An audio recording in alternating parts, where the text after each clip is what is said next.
Solo los lugares excepcionales pueden crear alimentos sencillamente extraordinarios. Campo y Alma. Alimentos de calidad de Castilla-La Mancha.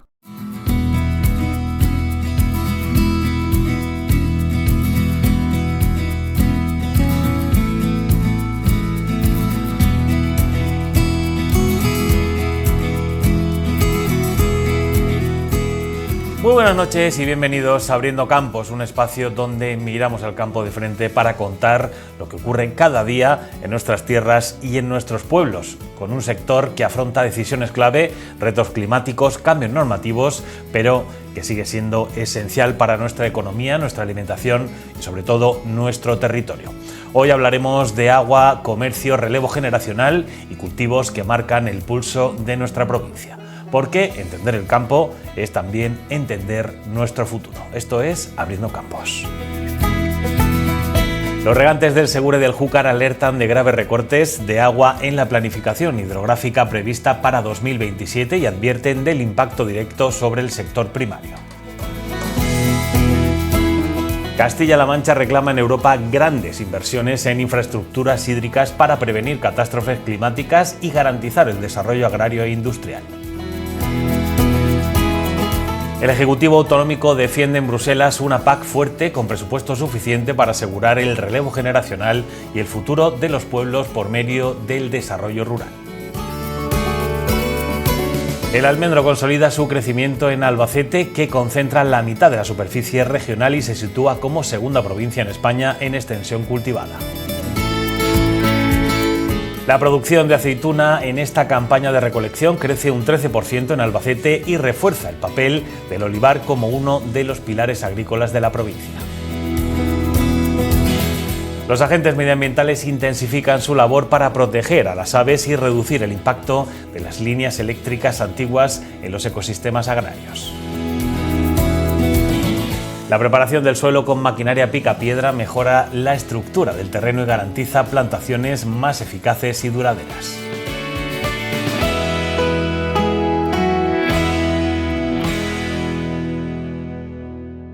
Los regantes de las demarcaciones hidrográficas del Segura y del Júcar consideran que la nueva planificación hidrológica prevista para 2027 será especialmente dañina para el sector primario al contemplar importantes recortes en el uso del agua. En nuestra zona, la cabecera del Segura, el plan afectaría gravemente a 10 acuíferos con un recorte total de 64,4%, lo que supone prácticamente 2/3 del riego actual. El agua es un recurso que, como bien sabemos, es escaso, que tenemos que aprovechar eficientemente, como creo que se está demostrando en Castilla-La Mancha, en la comunidad autónoma que es la segunda en superficie de regadío, que está 5,5 puntos por detrás de la media, pero que además tenemos un 70% de ese regadío en máxima eficiencia, por lo tanto la constatación de que se aprovecha hasta la última gota del agua, gracias al esfuerzo de los agricultores, de los regantes en este caso, y también de la Administración regional con ese compromiso de apoyo en la modernización, también de transformación constante en nuestro territorio. Esta semana representantes de los regantes del Segura y del Júcar se han reunido en Toledo con el presidente de Castilla-La Mancha, Emiliano García Paje, y con el consejero de Agricultura, Julián Martínez Lizán, para trasladar su preocupación por estos recortes que consideran especialmente perjudiciales para nuestra zona. El malestar que hay en un momento clave en el que se está produciendo esta planificación hidrológica para después del 2027, en el que ya conocemos el esquema de temas importantes y que, bueno, pues realmente ponen los pelos de punta todo lo que se está viendo, puesto que nos dejan en muy mala situación en una comunidad que, siendo pobre en recursos, que además es seca de por sí, bueno, pues es una comunidad que cede agua a otras comunidades para poder hacer ese desarrollo agronómico y agroalimentario con contundencia en algunas ocasiones. Por lo tanto, este malestar que ha sido refrendado por los representantes, en este caso del Júcar y del Segura, tenemos hasta 7 confederaciones, pueden entender las dificultades que ello conlleva a la hora de gestionar todas estas cuestiones. Bueno, pues en este caso nos hacen todavía ponernos más alerta para trabajar por un futuro que garantice la sostenibilidad, como se establece en la Directiva Marco del Agua, pero evidentemente por cambiar esas reglas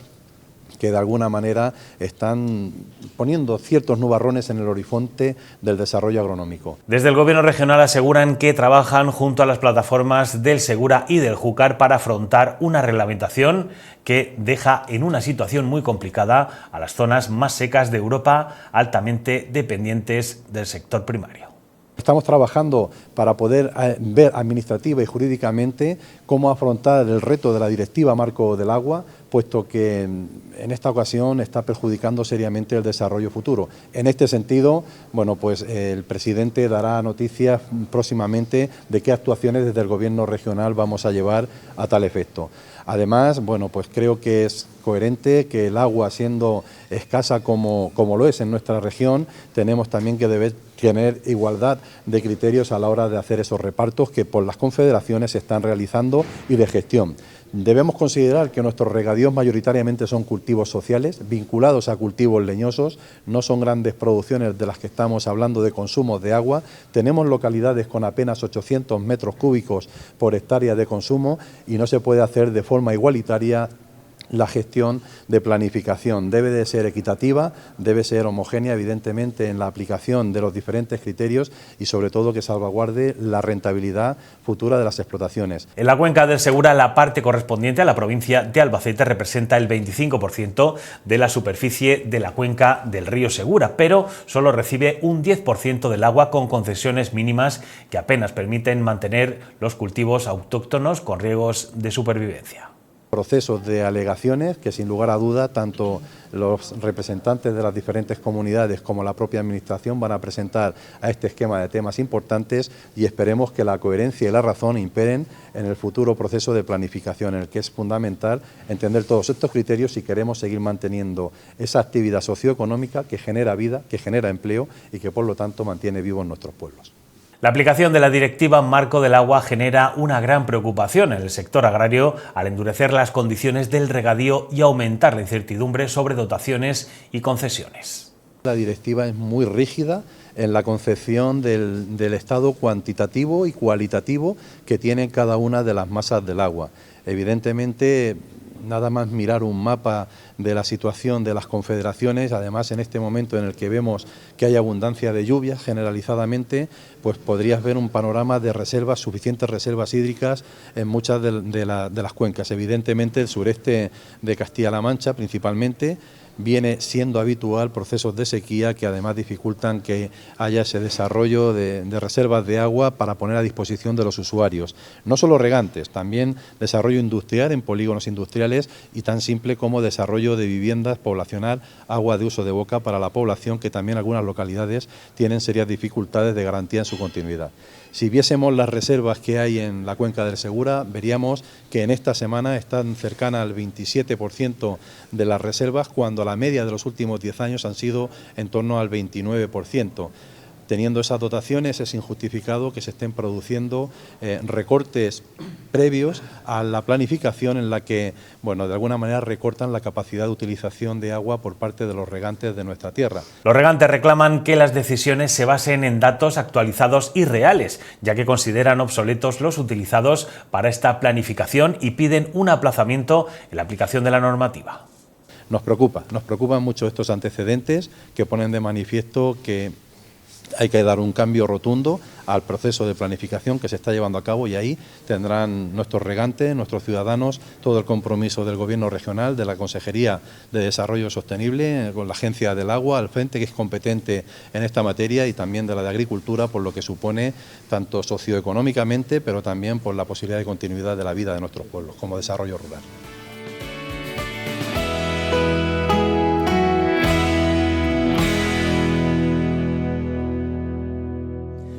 El vicepresidente segundo del Gobierno regional, José Manuel Caballero, ha solicitado en el Comité Europeo de las Regiones fondos necesarios para construir infraestructuras hídricas que protejan frente a las catástrofes climáticas y al mismo tiempo impulsen el desarrollo económico del sector agrario e industrial. Desde Castilla-La Mancha vamos a defender que los Estados miembros y las regiones estemos bien dotados económicamente para hacer frente a las dificultades, a los problemas que en materia de agua de suministro y desde luego de uso del recurso agua existen en estos momentos. Y vamos a pedir que se sigan manteniendo los fondos europeos necesarios para que podamos abordar la construcción de infraestructuras que garanticen, por un lado, el agua donde se necesita y cuando se necesita, y por otro lado, que permitan evitar los desastres ocasionados como consecuencia de las danas o de las riadas. Y esta es la estrategia fundamental para Castilla-La Mancha: defender que haya inversiones potentes que permitan utilizar el agua para el desarrollo económico, desde luego para la vida, pero también para todo lo que se refiere al sector agrario e industrial.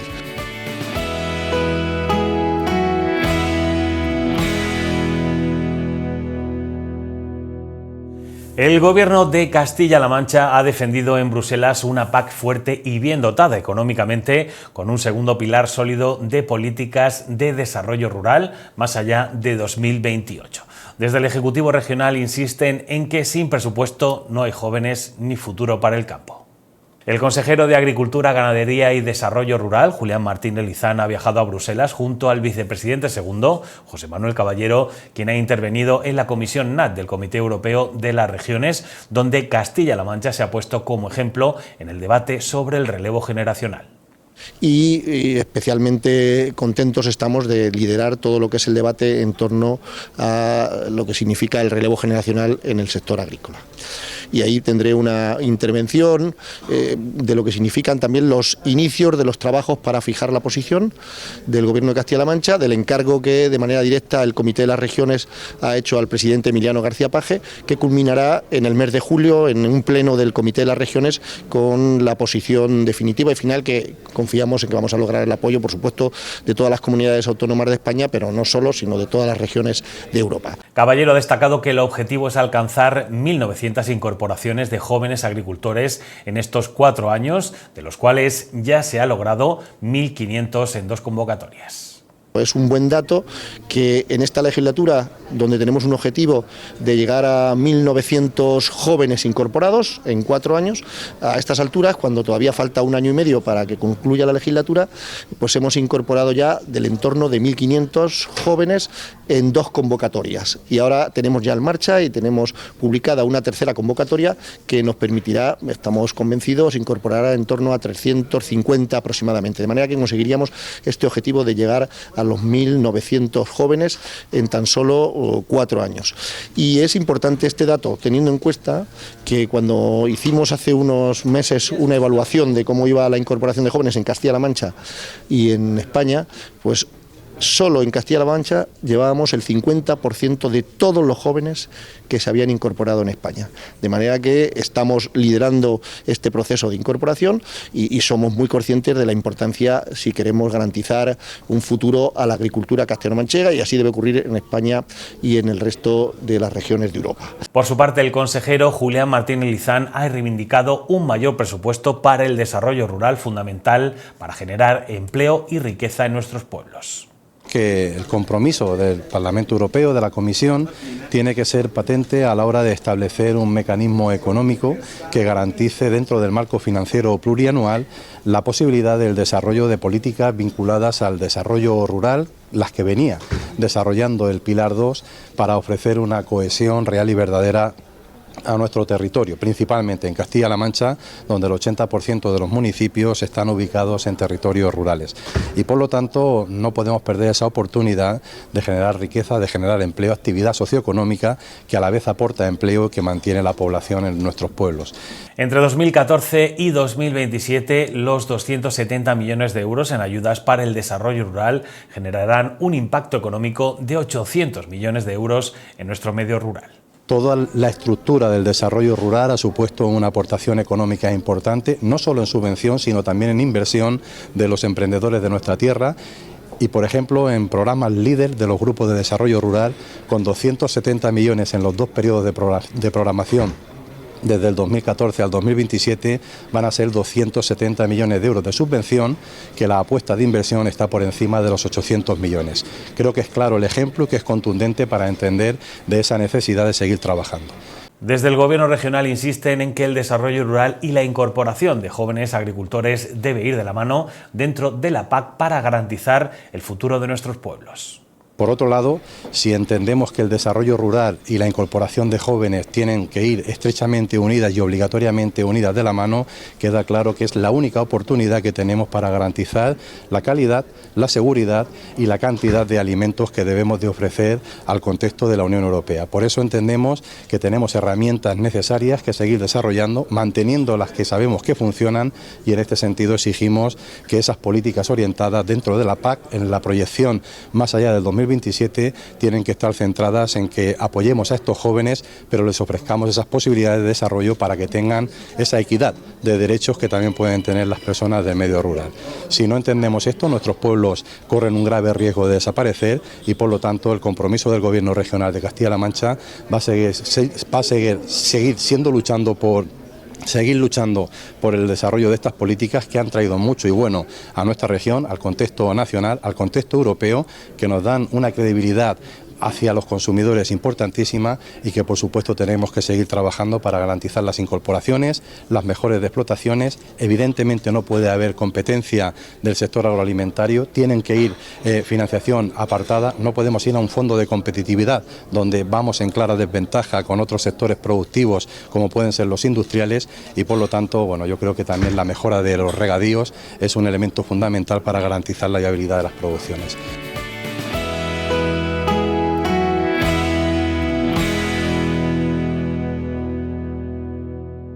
Y el almendro sigue ganando peso en la provincia de Albacete, que concentra el 50% de la superficie cultivada en Castilla-La Mancha, con 75.500 hectáreas, de las que 161.500 son las totales.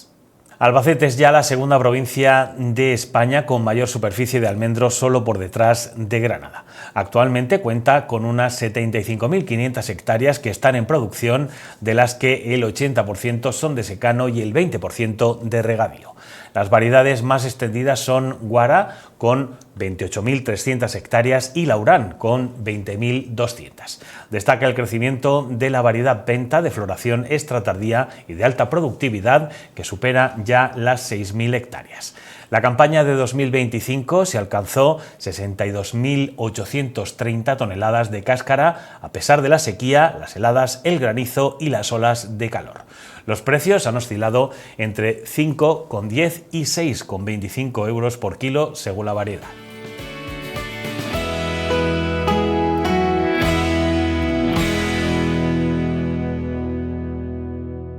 Y nos vamos ahora a hablar de otro cultivo que también está en alza, como es el cultivo del olivar. La provincia de Albacete cuenta con 40.950 hectáreas de olivar, según la Delegación de Agricultura, que estima un crecimiento del 13% en la campaña de la aceituna, alcanzando este año las 59.000 toneladas. La campaña de recolección de aceituna este año se sitúa en torno a las 59.000 toneladas, lo que supone un incremento del 13% respecto a la campaña anterior, situándola una cifra muy similar a la media de las últimas 5 cosechas. La provincia de Albacete cuenta con 40.950 hectáreas de olivar, de las que 39.400 están en producción. De estas que están en producción, 29.400 son de secano y 10.000 solo en regadío, lo que implica que unos 13.000 agricultores de la provincia cuentan con alguna parcela de olivar.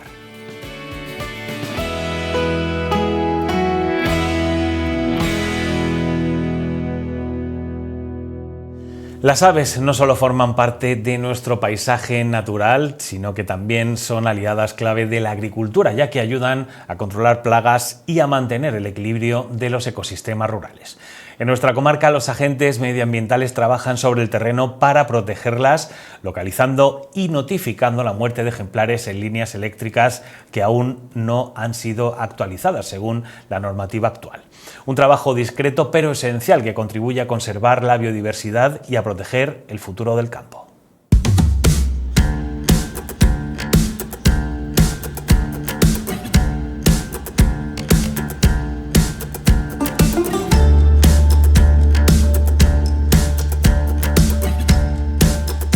Sí, esta mañana hemos venido a revisar una línea para el control de la avifauna por la electrocución que se produce en las líneas antiguas. que estaban adaptadas a la legislación cuando se montaron, pero ahora no reúnen los requisitos y entonces observamos que hay mucha mortandad de aves, sobre todo rapaces, que se posan en las crucetas y se electrocutan.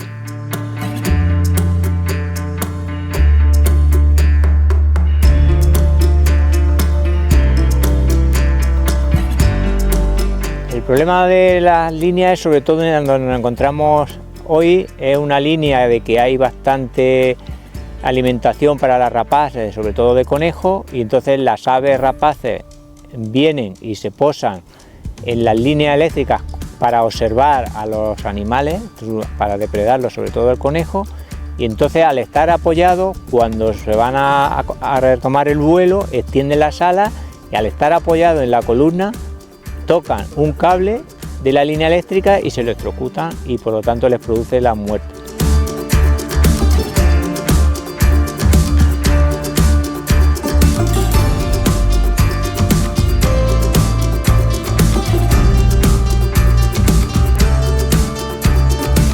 Estamos revisándolas poco a poco todas, lo que pasa es que ya llevamos muchos años que se están corrigiendo, entonces ya hay muchas corregidas. Empezamos siempre con las más problemáticas, que sabíamos que había mucha mortandad, y ahora pues vamos acotando sobre todo las más de tramos más pequeños, pero que sabemos que siguen existiendo.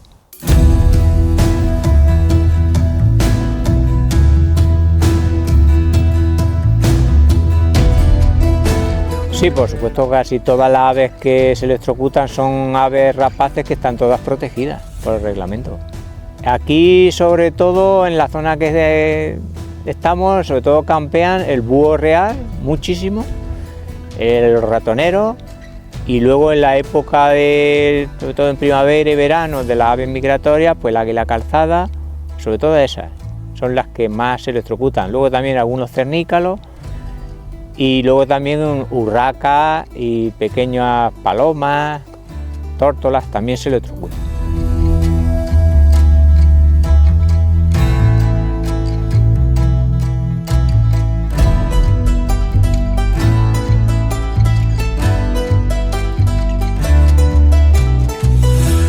Sí, por supuesto, lo que pasa es que en estas líneas eléctricas, cuando se montaron, se adaptaban a la legislación que había, pero con la nueva legislación que hay, pues entonces nosotros lo que hacemos es que comprobamos que estas líneas son peligrosas, hacemos unos recorridos periódicos y cuando se comprueba que hay electrocuciones, pues entonces nosotros hacemos un informe, hacemos primero el acta de localización, el acta de recogida, se hace una denuncia para que el gabinete jurídico pueda emprender acciones legales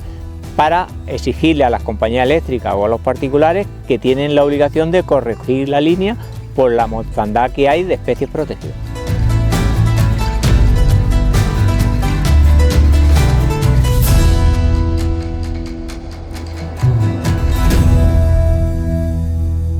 Por supuesto, los ciudadanos pueden colaborar con nosotros para detectar estas líneas y bueno, y que eso se produce, porque tenemos colaboradores que ellos hacen las inspecciones, no tocan a las aves porque eso no pueden realizarlo, pero sí nos avisan de que hay una ave muerta y entonces nosotros nos desplazamos a ese lugar y iniciamos el protocolo de recogida para llevar la cadena de custodia, la recogida del cadáver,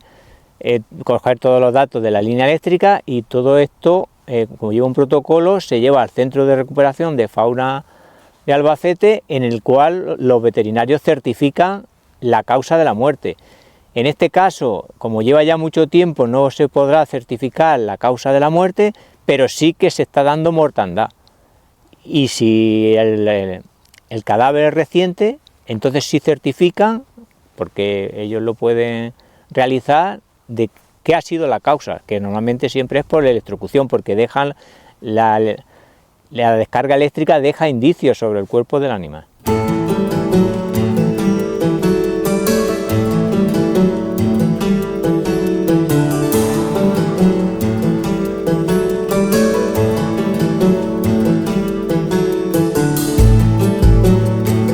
Sí, sobre todo en verano, las líneas eléctricas, sobre todo en las rapaces pequeñas, en la pluma, al producirse la electrocución, se desprende y se incendia, y entonces cae muerta sobre debajo de la línea, y si hay contacto de material seco, sobre todo como digo, en verano, produce incendios. Sobre todo es pues, para evitar la mortandad de estas especies que están protegidas, es que tanto las compañías eléctricas como los propietarios de las líneas hagan la corrección de la cruceta y entonces evitar en lo posible la mortandad, porque se corrige la cruceta y luego el cable se aísla unos metros con un material plástico, porque los animales lo tienen difícil, vamos, no se puede prever la acción que va a hacer, y entonces incluso estando corregida aún sigue habiendo alguna electrocución.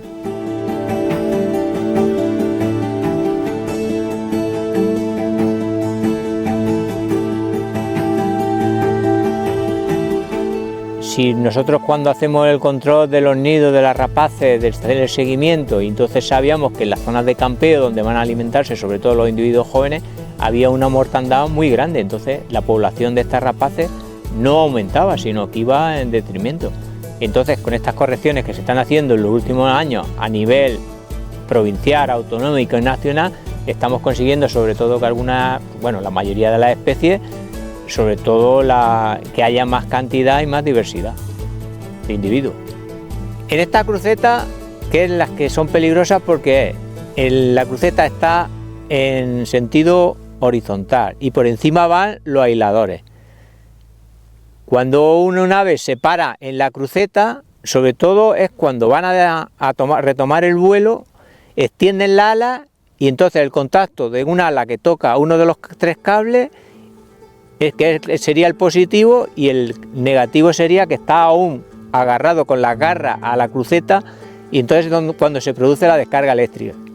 y el animal al sufrir una descarga eléctrica pues muere instantáneamente.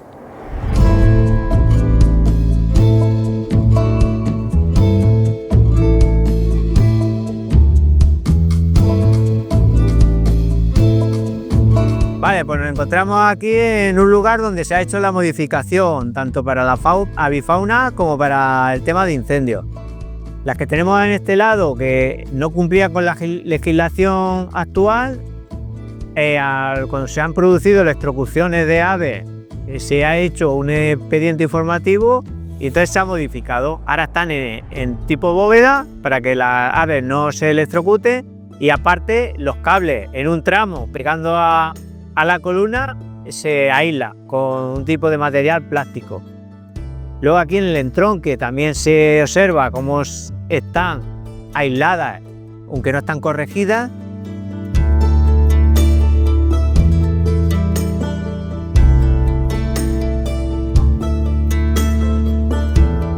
Y luego aquí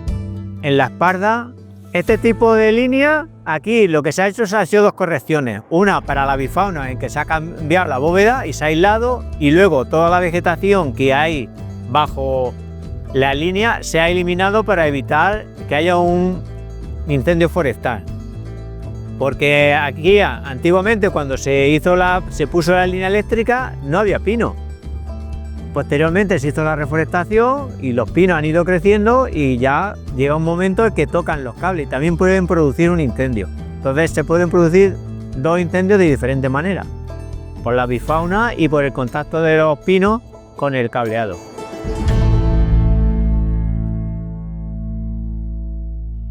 Y hacemos una breve pausa para publicidad, pero continuamos aquí en Abriendo Campos. Volvemos, no se vayan.